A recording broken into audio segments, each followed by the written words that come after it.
ओम गणपते नमः नमः। जय श्री गणेशाय नमः। This is Om Jagdish Sitacharya Gauri Mahamanand. This is to give an information which is come out of from the depth of the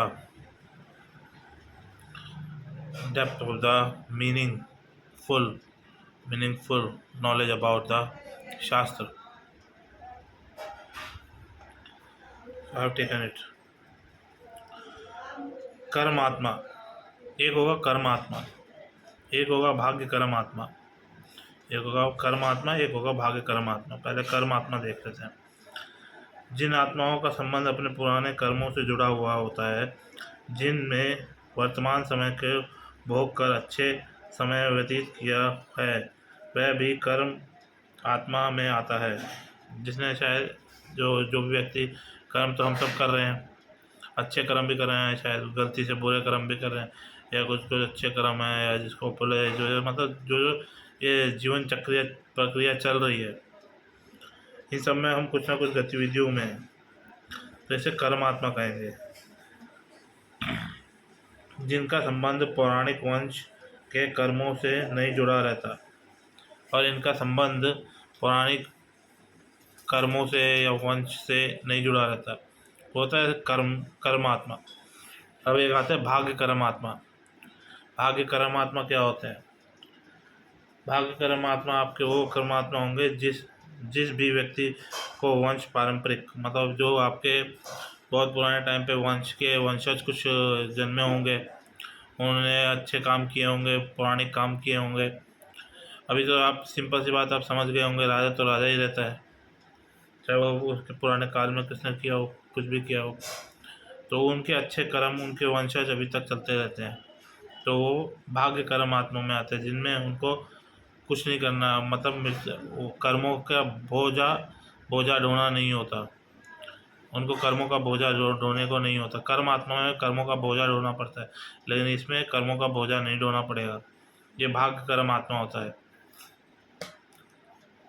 और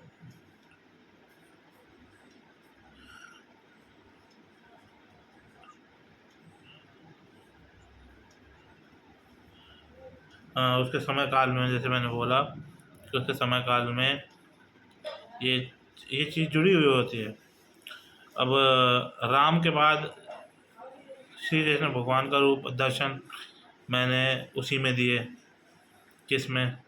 राजा में। और उसके बाद का जो दर्शन होगा अभी, ये तो समय वो है, लेकिन मैं कम कर रहा हूँ, तो मेरे वही चीज़ है।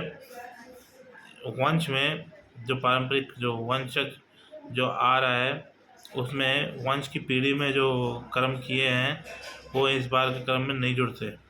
वो उनके पुराने कर्म में उनके दादा माँ दादी या वंशज जो रहे होंगे, उन्होंने पुण्य कमा लिए होंगे। उतने पुण्य कमाने की भी एक अवधि होती है, उन्होंने पुण्य कमा लिए होंगे और आशीर्वाद मांगा होगा, तभी तो वो लोग स्वर्ग नरक की यात्रा भोग पाओगे।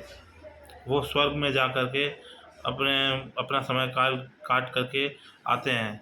तो वैसे ही वो स्वर्ग में जाने का एक वो है। तो आप समझ गए होंगे एक स्वर्ग कौन जाता है, नरक कौन जाता है। मेरे को नहीं लगता कि मेरे को इस पर ज़्यादा टिप्पणी खिचड़ी बनाने की ज़रूरत है। बस आप समझ जाइए कि इसमें भी ऐसे इस पूरे पृथ्वी लोक पे भी मनुष्य जीते हैं, पशु जीते हैं, जानवर जीते हैं, या कुछ भी जीते हैं, उनमें से भी उनको भी एक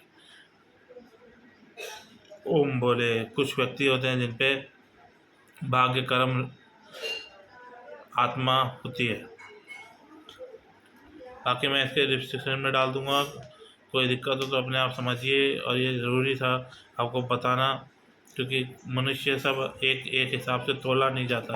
अगर एक हिसाब पे एक ही चीज़ है, उसी की डुप्लीकेट चीज़ नहीं रख सकते, मगर वजन बना के रखना पड़ता है ना। कोई दूसरा होता है अपोजिट।